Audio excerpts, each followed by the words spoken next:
Good morning. Welcome to the Explicit Measures podcast with Tommy, Seth, and Mike. Hello, everyone. How's it going? Good morning. And there's no way I'm going to get to high octaves today, but I will try. Happy Tuesday. Oh my goodness. What Got a chest, happened to got a you? chest thing going on. Got a little bit. It was funny because was it last week I was over at a friend's house and he lives way out in the boonies, and his wife drives home and she's like, honey, there's like a hovering lights over the house. And he's like, what are you talking about? He's like, come on. So we jump in his 6x, drive down his driveway, because like I said, he lives in the boondocks. He's way out there. Yeah. And he's like sure enough, looks like it's got to be a drone, right? They're just sitting there. These lights, and they're bright and they're close by each other, but it's like not in any weird configuration. So we call up our other buddy who's usually with us, and he's like, bro, there's these lights that are just hovering over my house. And he's like, oh, you mean Jupiter and Mars or whatever? Because there was like the planets in the sky were like super close by, and they call it like the something kiss or something. And we were just laughing because it's like you swear that it's just like that close because Feet they were away so from your house. bright. There's no way you would have thought they were planets. So anyway, yesterday he pings me and he's just like, bro, what's going on with the chest thing? He's like, like, did your experience with the aliens last week like get to you? And I'm like, my response was, I am losing a couple hours. I don't, maybe they gave me really the plague or something. Yeah, got this nasty chest thing that's going around. So enjoy the deep voice. Oh boy, I'm enjoying it. I love it. Yeah, it is very Walter White-esque even more.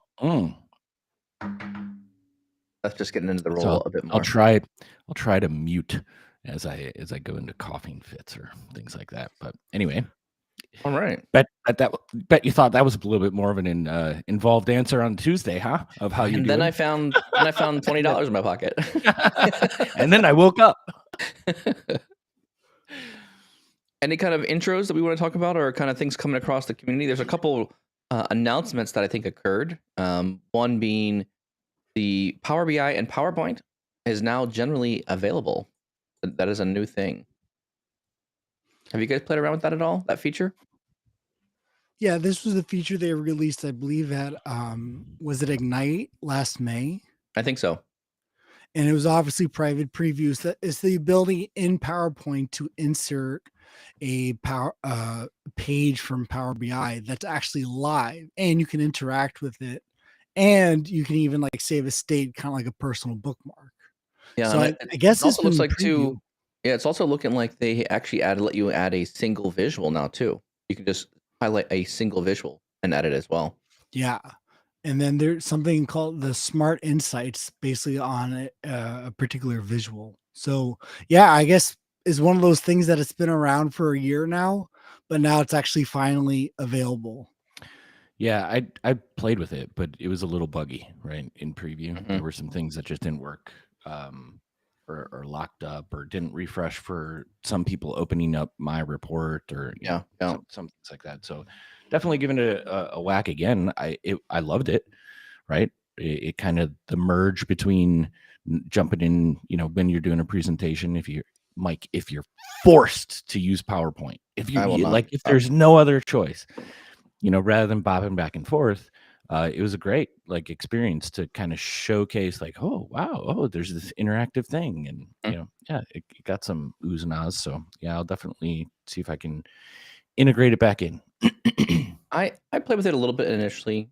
Again, I'm not a big fan of PowerPoint. Everyone keeps saying, "Oh, Power BI is like the PowerPoint of data." I'm like, no, Power BI is the data for data. PowerPoint is just something else that people sometimes use. My most recent conference, we were at the couple conferences that are happening right now. One of which is the Global Power BI Summit. But while at that summit, I actually did my presentation, and all the slides that I needed were all built out inside Power BI. So I'm sticking to it. I think Power BI for me is all I need to be able to design things at this point. So that's a good feature. One that's also reached GA, I think a little bit more important than PowerPoint. Again, my opinion here is I don't really love PowerPoint, so Tommy will have to convince me and show me the ways of why PowerPoint is so good. The other one that came out recently was the multiple audiences is now generally available for organizational apps or apps. I think to me, this is a way more impactful. This is one that I've used a lot more frequently, and I'm using now with clients today to kind of help delineate. Okay, we're gonna publish one app. We're gonna have multiple audiences. We're gonna give people different reports from a certain topic or area. This makes a lot more sense to me. So I think this to me this is I agree. if you're going GA. From the minute this hit preview, it was enabled or left on.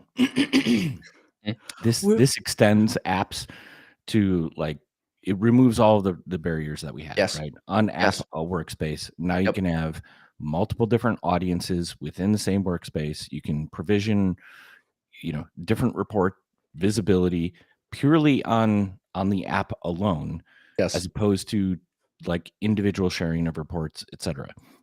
This is a great intro topic for NIS 007 on YouTube, right? Apps are a great way to extend and share reports to a large audience because it would be one share to that audience, and then you can continually add reports to it and they automatically show up. Another great way is using Azure Directory groups, Azure Active Directory groups. So group them up and have IT manage those permissions. But apps, love it. Audiences, best thing ever. Great feature improvement.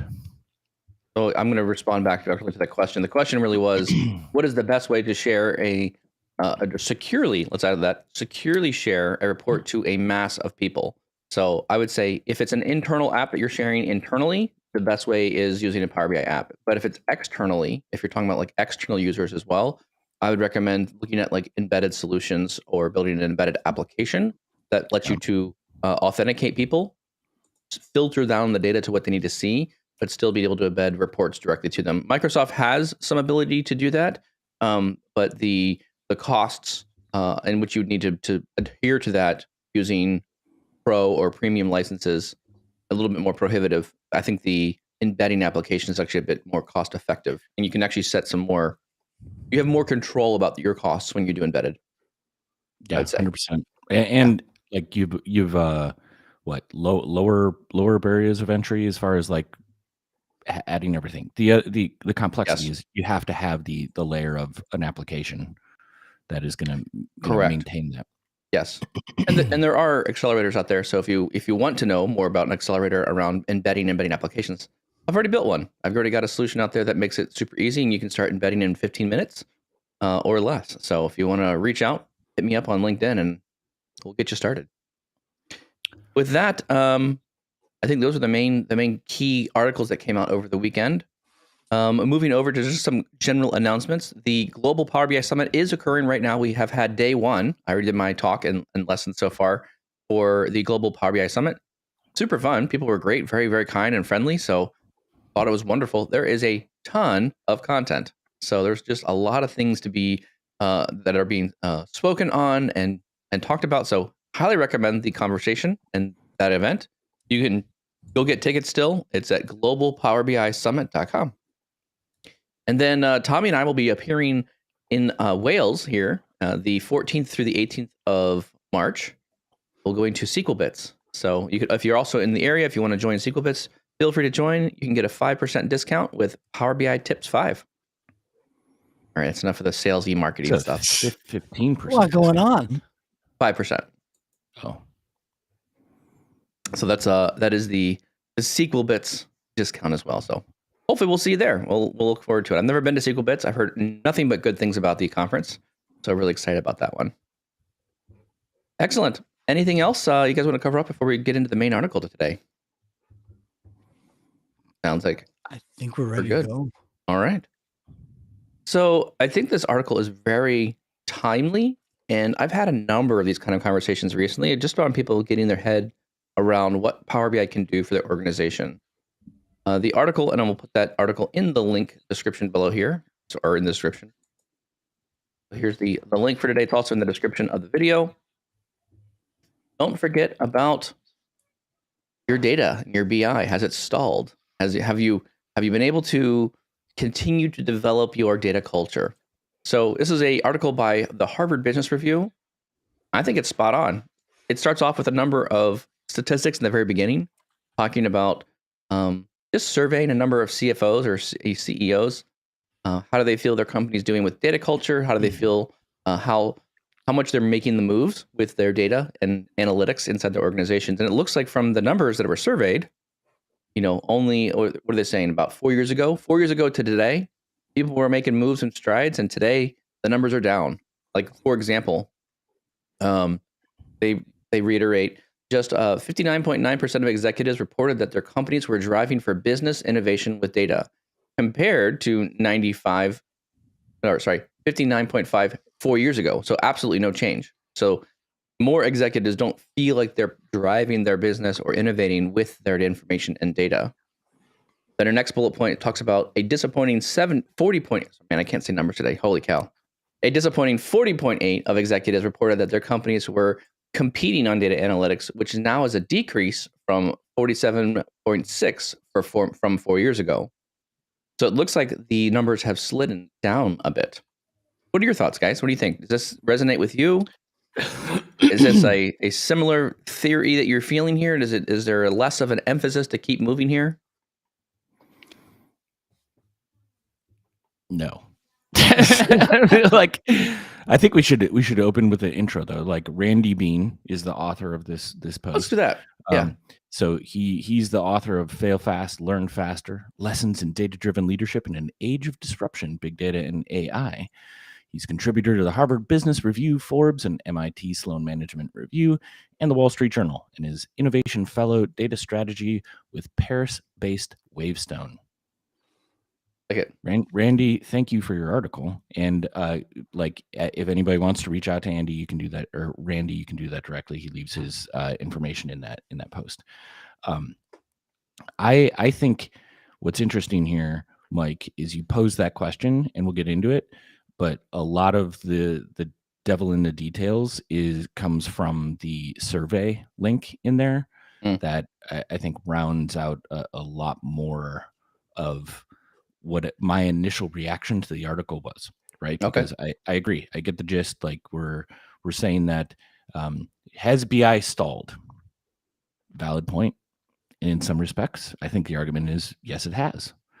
In the areas that we've talked about, like internally, where does business intelligence normally live, and data culture and things like that. So we'll drive into that for sure. But I think the reason why is definitely something that comes out to me much more in the survey forward than it did in the article at first. I love this article because you would think this goes against everything that we've talked about and kind of what we preach, where we've said Power BI is at more organizations than ever, and more people are adopting it than ever before. We've talked about the data culture. We've talked about the adoption in spades. Yet there seems to be this odd, spurious correlation between there's more data in the hands of users and organizations than ever before, which I think we could all agree with. Power BI, Quilk, Tableau, all the new technology. Yet we're seeing a decrease, or in a sense, a negative slide in what you would expect in terms of data-driven organization, data culture established, data is an actual asset. All the things you would say like Power BI would solve, we're kind of seeing the opposite. Maybe something else I'll point out here too, and maybe this is something I'm just observing, but I think when you put in front of organizations a tool that enables more data and analysis, you either get the organization either rises to the the people who can do data and analysis rise to the top and start really leading and being able to leverage the data, or if you never had a data culture to begin with, you kind of flop. Like, the technology gives you access to more information than ever, and instead of building insightful, actionable reports where you're getting stuff done, I find you just have more people asking for data dumps and doing more of their own siloed analysis. And when you survey across the organization, you're looking across and going, what value are you adding with this report? You're just putting numbers together. So I think this the tool, the technology accelerates or maybe even emphasizes more of the challenge around if you don't have the culture, the tooling can't fix it. I guess is what I'm trying to say, right? Yeah.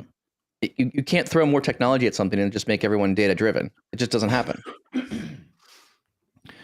So I think the interesting thing for me in terms of just the forward push in the intro is what the survey and what he's saying, or the way I read is this is not to suggest that over, like, from the first time they did this survey to now, or even within the last 4 years, that massive investments have not been made in data and AI and analytics. Because I don't, at first I was like, I don't really think that's the case. But then what I'm saying is I think they have this nailed. I think over the course of the last 10 years, especially if you're looking at the Fortune 1000, what has been the major focus for these organizations? The main drivers. Yeah. Growth, innovation, get first to market, first to everything, rapid innovation, do it with, and these are big data companies, right? You're talking large volumes of data. Yep. You have different insights, different ways to go at the market, et cetera.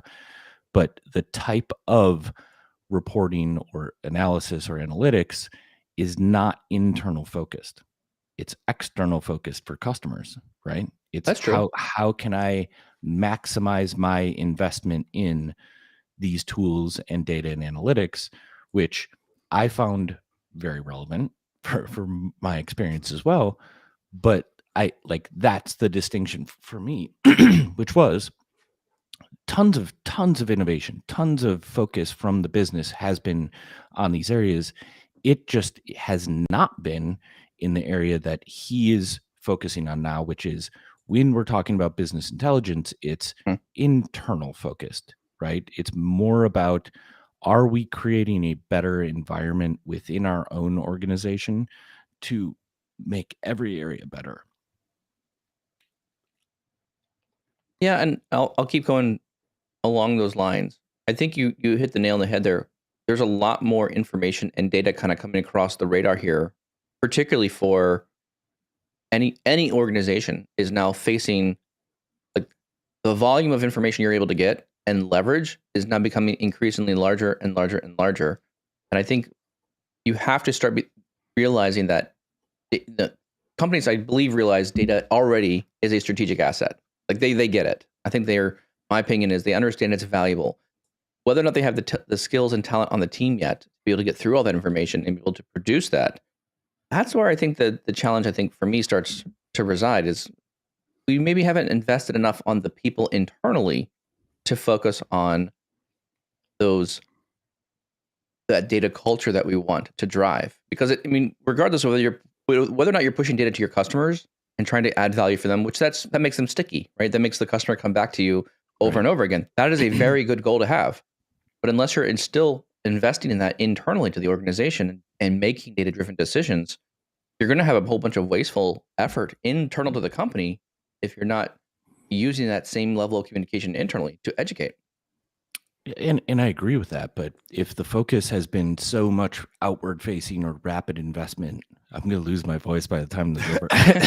Sorry. The investment making you talk a lot. Forward, then you're not going to be investing a lot in some of these time consuming efforts internally.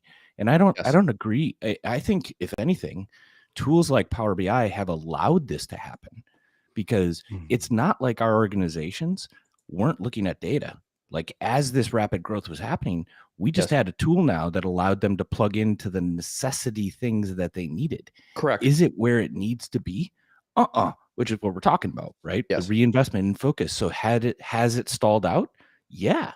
But rather than looking at like Power BI as like, is this the thing that made it stall out? I'm like, no, I think this is the thing that made it, allowed it to occur in some cases. I would agree with that.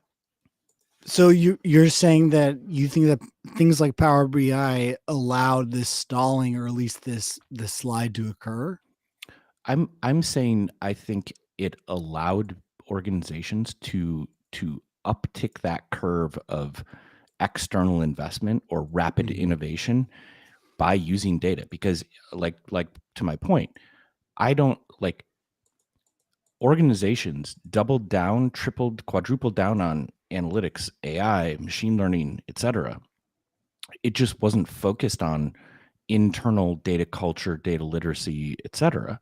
So when you're doing that rapid innovation, I think previously the challenge would have been you would lose the entire organization. Like all the pieces that would need to support whatever rapid innovation was happening would fall apart because it required these structures behind the scenes to support that in some way, right? But now we have tools that rapidly can plug into the bits and pieces, albeit, in a it works kind of mentality to support that leg. And now I think we're at that pivot point where, especially what's going on, with the economy, et cetera, that will probably start to trend back. And the focus, I think, of this article and where our focus should be is now is the time for us to reinvest those efforts where we might have stick built solutions around tooling that we have like Power BI.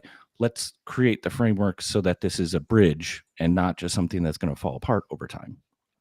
I think this goes perfectly with a conversation or a topic that seems to creep up throughout our history of talking about Power BI is the democratization of data, where we're putting data in more hands than ever.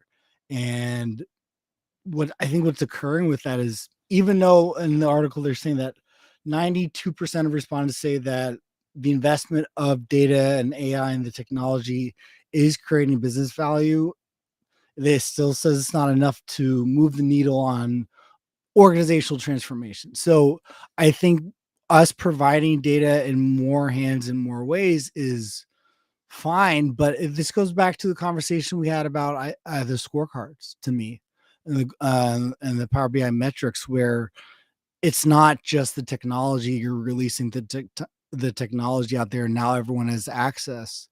There's this investment and time and measurable goals that need to occur in terms of how the organization views performance, views success, and actually tracks towards that, where technology can't solve alone. And I think what's happened is, and I'm a culprit of this too. Like Power BI comes out, we're going to create a report for everyone, but the problem is no one's necessarily being accountable or really, tracking towards or creating their own metrics themselves. They're creating their own key results on a department basis that's actually measurable. And I think even though we have all this data everywhere and more access than ever before, the reason why there's that lack of literacy, that lack of, so to speak, that it as an asset is probably because a lot of organizations are not investing in, hey, here's how you plan your objectives. Here's how you plan a measurable plan. To me, that I think that's a huge culprit of this. Power BI is just a vehicle where just allowing data in more hands than ever before. You think what's a huge culprit? I think honestly, tools and technology like Power BI, where now if you want to access your data, if you want to create a report, you can do it in minutes. You can create different visuals. You can connect to all your different data sources. How many reports does Microsoft always claim have been created, or models have been created across the world on a yearly basis? Like billions and billions of models users are using. I think that Billions. billions. Billions. Billions. But honestly, I think Austin that's Powers reference there for you. right. I think that's a huge, I want to say, ignition or engine towards where there's more data, but it's not because everyone can create it or anyone can create it.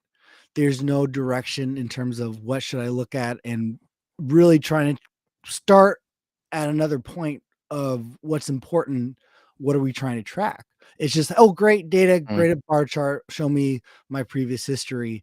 And then that becomes it becomes a little, in a sense, like muted in terms of what you're actually showcasing. To me, it's just because data is everywhere. So a couple points around what you guys are both saying here. and again, I want to reiterate. I feel like the tooling is becoming a commodity, right? So it's basically becoming so. I'll lean on this.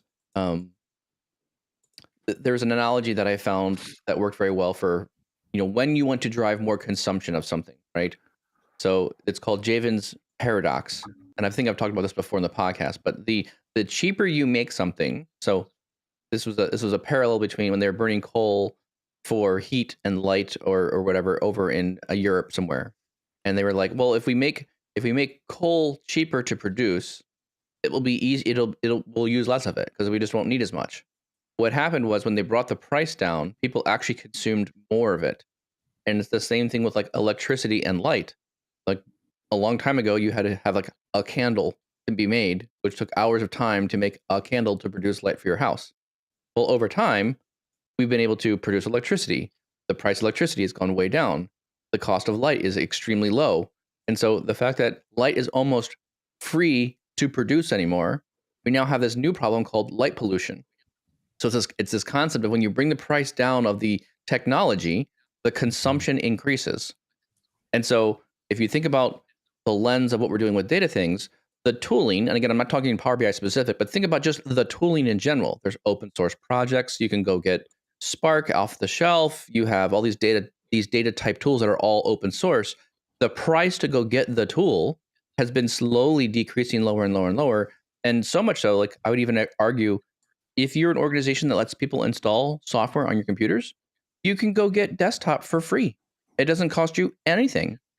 And this is something I've been using all along with the whole Power BI story is you're getting this full featured analysis services engine for free inside desktop. That is incredible. Even Excel costs you money. You have to pay for Excel. I mean, granted, if you want to share your content, that's where they get you in the sharing side of things. But they're literally developing the software, the program, the desktop application for free.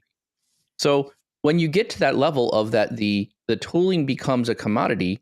What do you get? You get a proliferation of many more 3, 4, 5x times more things being created. All those things are not adding value.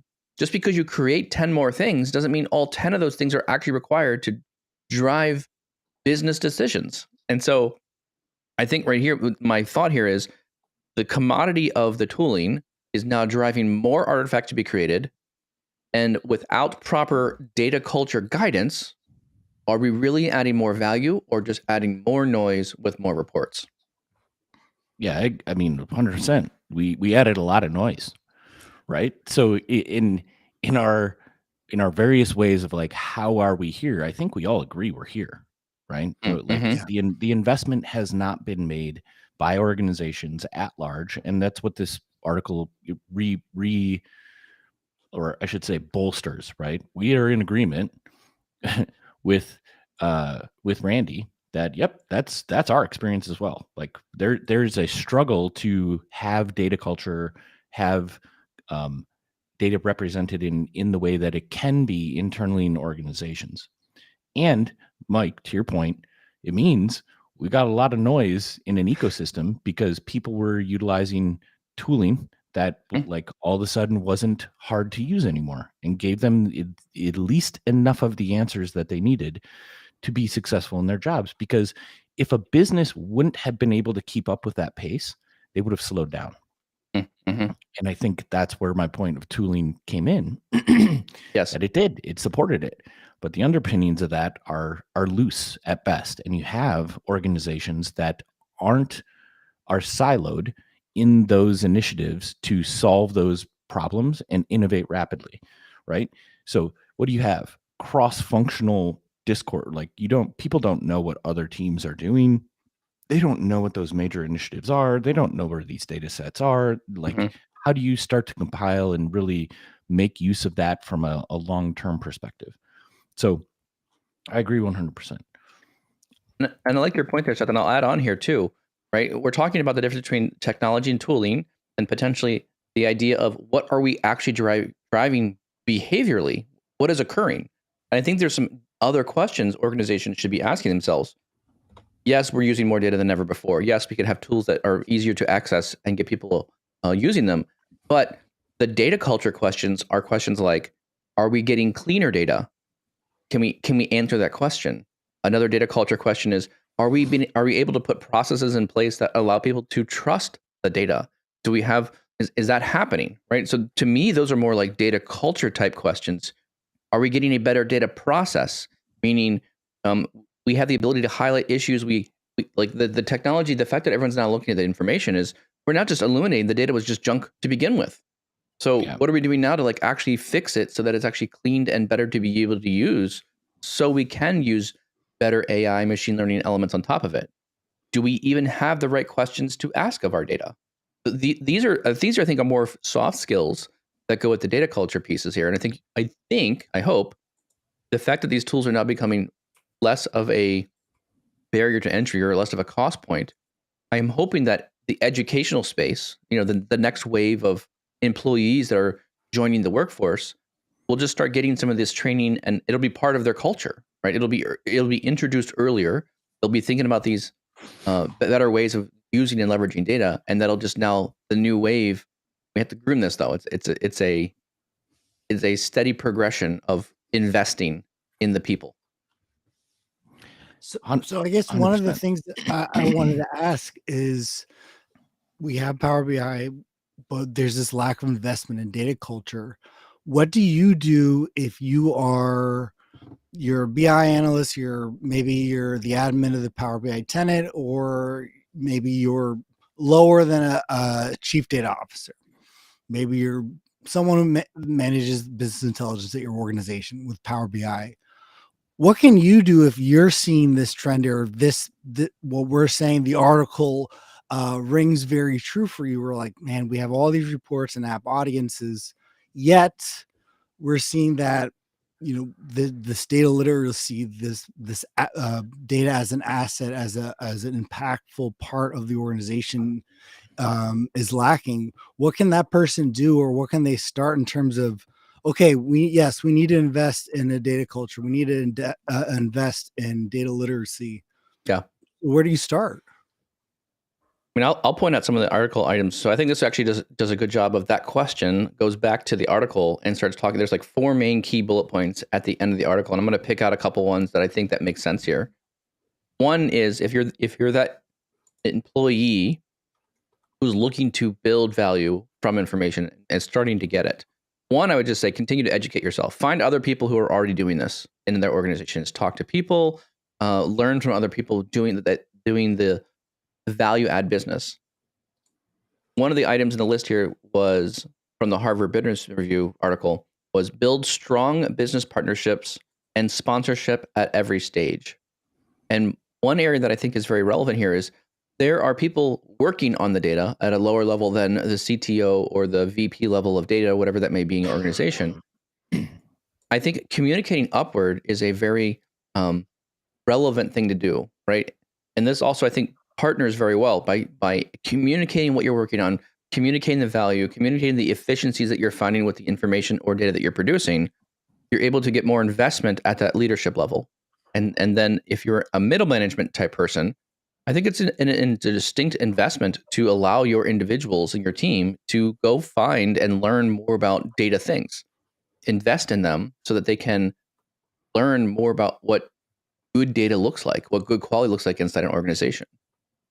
The other point here, I think that also is very relevant to this conversation, would be is, instead of boiling the ocean, start small. I think long gone are the days of building entire enterprise warehouses as a one monolithic thing before any reports come out. I think we're building a lot more rapid prototypes.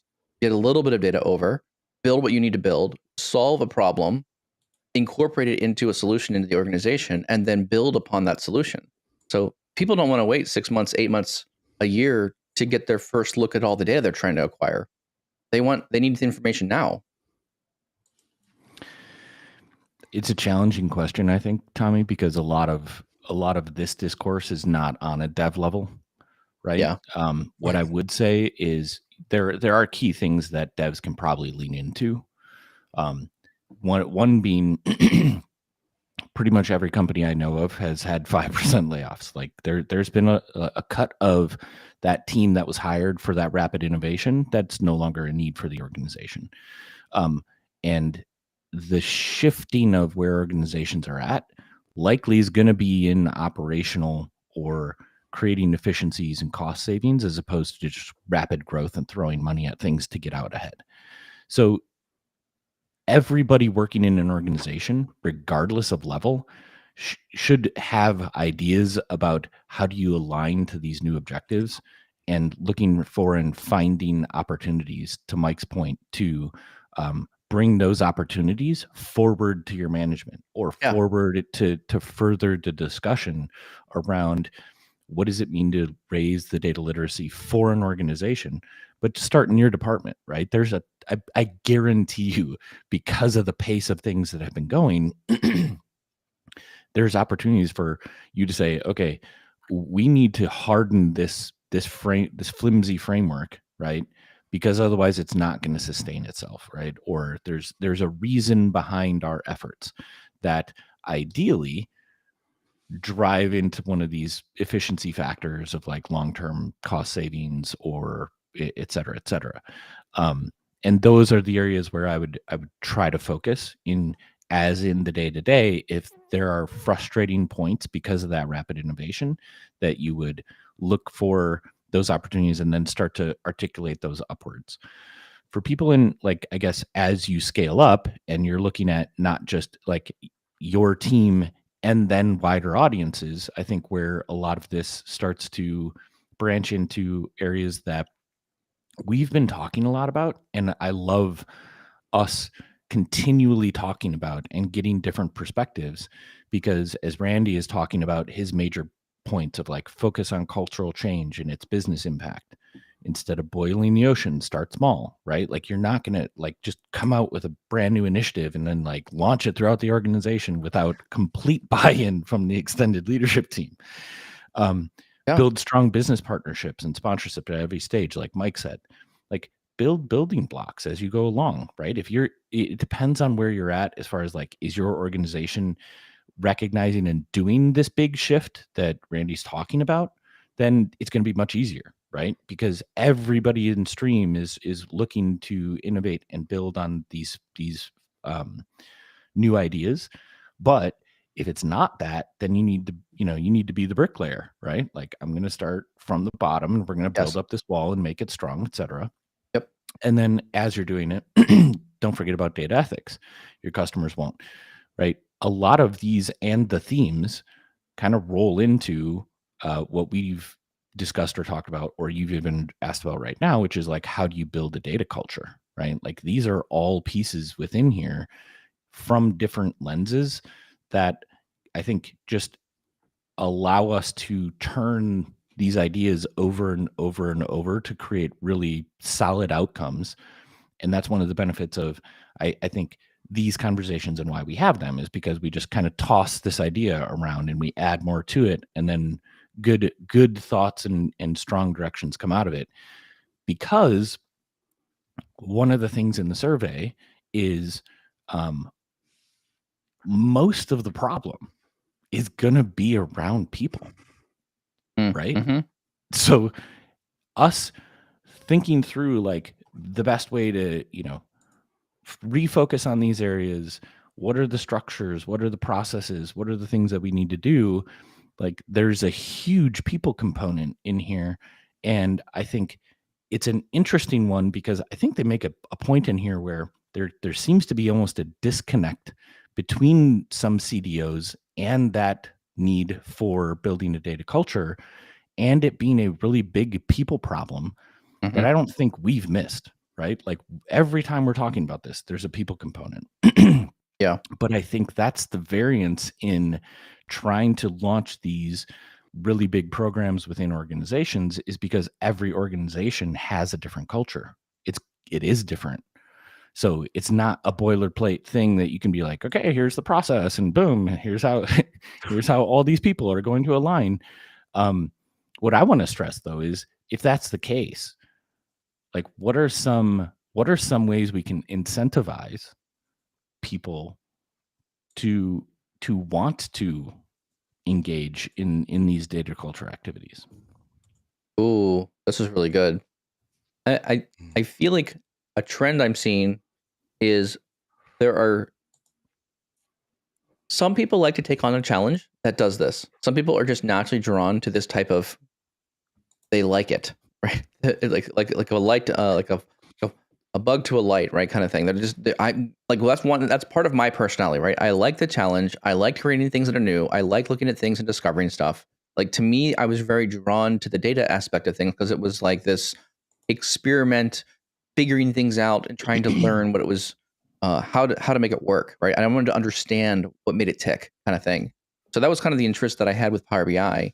But I think longer term, I started realizing that, wow, this could legitimately be a career all in of itself, working with information, moving data around.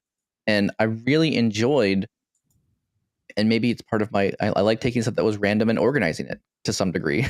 I enjoyed that part of it. But I think there's the whole scenario. I took a class one time that changed my career. It literally changed how I thought about what I could do with my career. And at the time going to school, I never had a data analytics class. There was no opportunity for that. And this is like a new field that I feel is appearing here, that you have to kind of encourage people to find similar minded individuals that enjoy exploring and discovering and building insights on top of data. I think there's going to be more people out there who are going to enjoy this type of career. So how do you incentivize them, right? How do you find these people? And to your question, Seth, what do you do to engage them? I think it's, and some of the other articles we talked about was encourage innovation, encourage people to experiment. I think that's something that has to be a little bit as an investment to the organization back to these individuals. Any thoughts, Tony, from you? I think the biggest thing is there has to, before you just go in with education, is it's an investment, right? And if it's going to be an investment, then it has to be something that is communicated, planned, and measured in terms of, hey, we need to invest in our data literacy. We really need to invest in our culture. Okay, great. So that's the time, that's resources, that's people. So what's going to be the value in putting together a plan of what's the outcome of this and how can we measure it's actually successful? We're creating a baseline, I think, is huge for this. Wherever your organization's at, if you're doing it on a organizational cross department wide scale, if you're doing it for a particular department, what are the hurdles right now? What would this solve? How can we measure a baseline where we're at right now? And in a few months from now, if we're actually doing this, what should we expect to see? I think is a huge part in order to get buy-in. Dan Meister is making some comments here in the chat window around talking about, key leaders are, you need a key leader in the organization, someone who has skin in the game to buy into this is a strategic move for the organization. But I feel like the larger the organization, it's like a ship turning, right? The larger the organization, the more momentum we have going in this one direction. And to change the culture of an entire company or a larger company, it takes more time to turn. And I feel like for leaders in those data departments, it's potentially more of a risk to them because that could go either really well or it could go really not well because you have much more room for errors and issues. I think that's also pointed out in the survey. It's like somewhere in there, like CDOs are like they're becoming more prevalent, but the role comes and goes a lot faster than some of the other extended leadership teams. Yeah, because it's risky, right? I mean, there are. You come in with you have all the responsibility, and you need your team to think about data strategically. What are you doing to get them to think that way? But it's not just your team, right? The whole organization. Yeah. Like if it was so cut and dry, we wouldn't have probably 10 plus episodes talking around or about data culture and these things. And how do you enact change or get data to be something that everybody in your organization is in lockstep around? Mm-hmm. Like it's a hard problem to solve. So I agree with Tommy from an incentivization standpoint that you're not gonna be able to lean on people's goodwill to go change their habits. Yes, the OKR framework is a great way to do that, mm-hmm. but it does take buy-in. at least from a leadership team to say, yeah, okay, that can be one of your objectives if that's, within your team, but hopefully it's in a wider scale where as you start to roll out these programs, there are key results that are part of somebody's success, on a quarterly basis. I think that makes a lot of sense. Other thoughts in the article? What was your thought about the last item here? Don't forget about data ethics. Your customers won't. Thoughts on that one? Yes. Do ethics.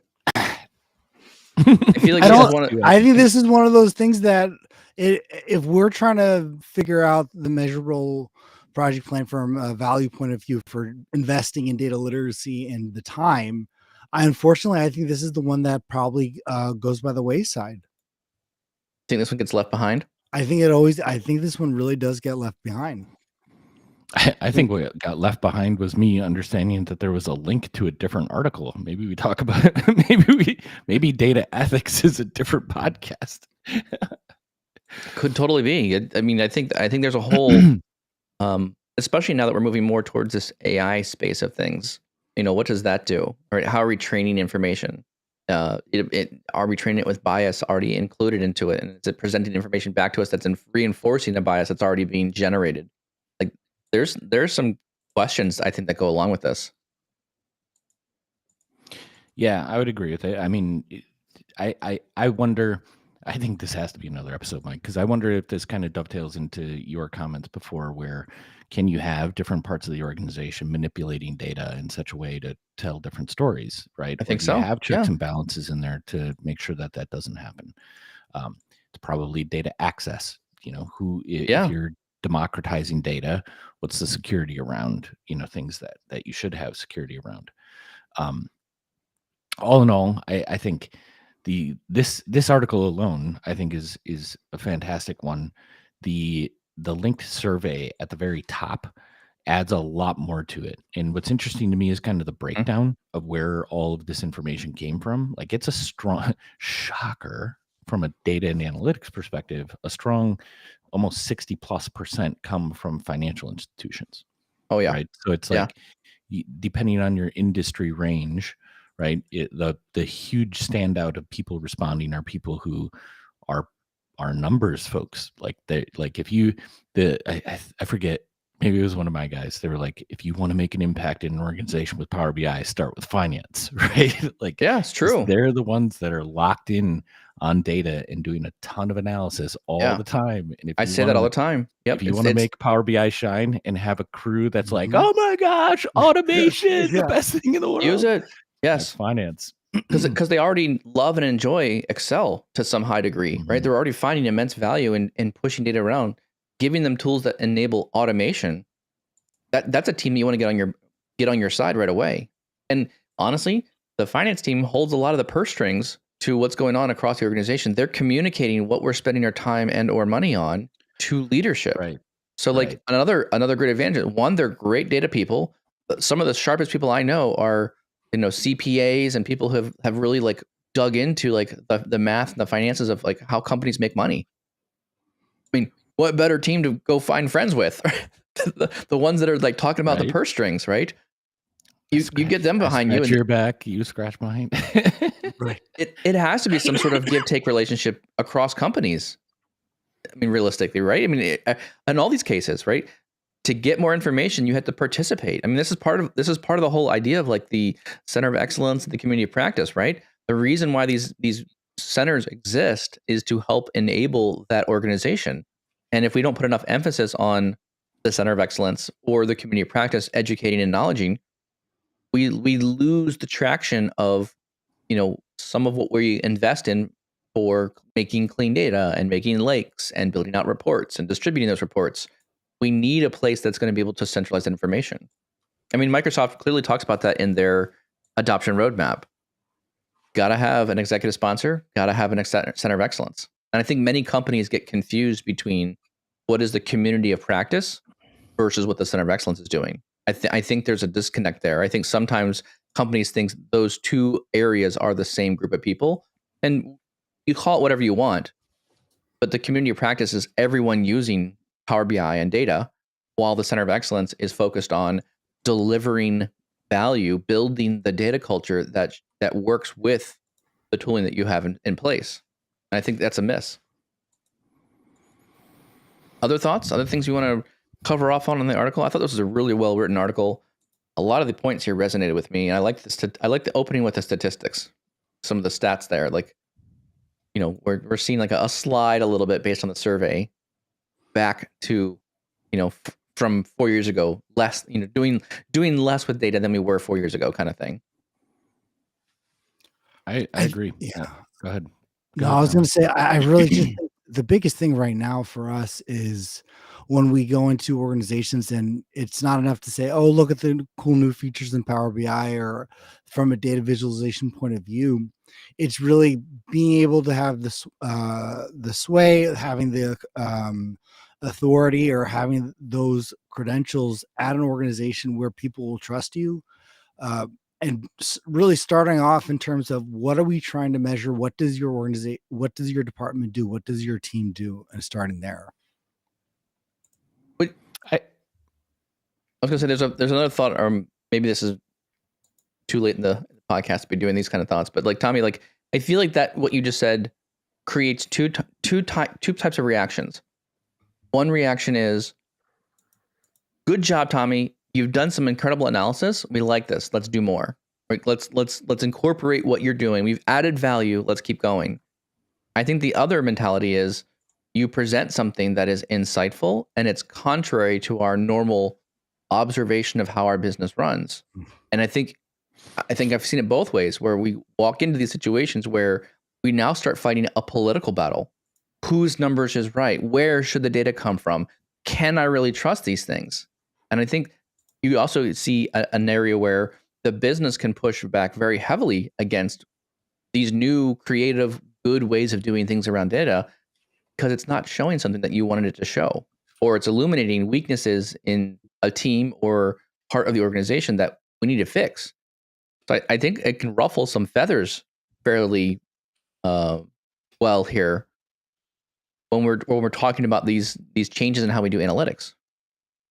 Do you see that happening? Is that something that you observe too, or no? I think honestly, I think that's one of the biggest things right now, is just like we've talked about the hype cycle, and we've talked about ChatGPT. The technology comes in, people are readily wanting to adopt it, and it takes off. Look, we have reports now, but what really needs to happen beforehand, because it's harder to track the culture and the literacy, right? You can see how many reports are being used, you can see how many visuals are there, and where the hours are being spent. But to track and to measure the value or the quality of your data culture, well, that could go unnoticed for years, or completely, so you would never know. All right. Well, I think we're at the time. We're wrapping up a time here. I think it is time for ChatGPT session. What does ChatGPT say? And are we on track? Are we correct or not based on this topic? So the question for today to ChatGPT: how do you know if your business intelligence efforts have stalled? Okay, that's when I put the question there. And ChatGPT is now writing out a nice little paragraph for us. So we got 5 things to know if your business intelligence has stalled. Let's react to these. Let's see if this is right. First one, number 1, lack of adoption. You've implemented a BI system. Your users are not actively using it, and this could be a sign that your BI efforts have stalled. I think that's spot on. Right? No one's using it, right? You put it in place and no one's getting value from it. Limited insights. Side, yeah. Limited insights. If your BI you're providing system, no value. exactly. If your BI system is not providing new insights, or it's not conforming to what you already know, it could indicate that your BI efforts have stalled. BI systems should provide actionable insights that help and enable decision making. Outdated data. If your BI system is providing outdated data or is not integrated with the latest data sources, it could be also a sign that your BI system has stalled. Lack of agility. Your BI system is not able to adapt quickly to changing business need, or is too cumbersome to use. Oh, I've seen that before. Like, it takes us again. You need a new table? Yeah, it's going to take us 2 months to build that new table, or we need a new data universe or whatever, and it's going to take you 6 months to get it. It's too slow. This could indicate your BI efforts have stalled. BI systems need to be agile and flexible and keep up with the changing business requirements. Low return on investment. Your BI system is not providing the initial return on investment, nor is it generating measurable business value. It could be a sign that your BI efforts have stalled. BI systems should be delivering tangible benefits, such as an increase in revenue or cost savings. ChatGPT got it right. If this report isn't making you money or saving you money, don't build it. That is the last part.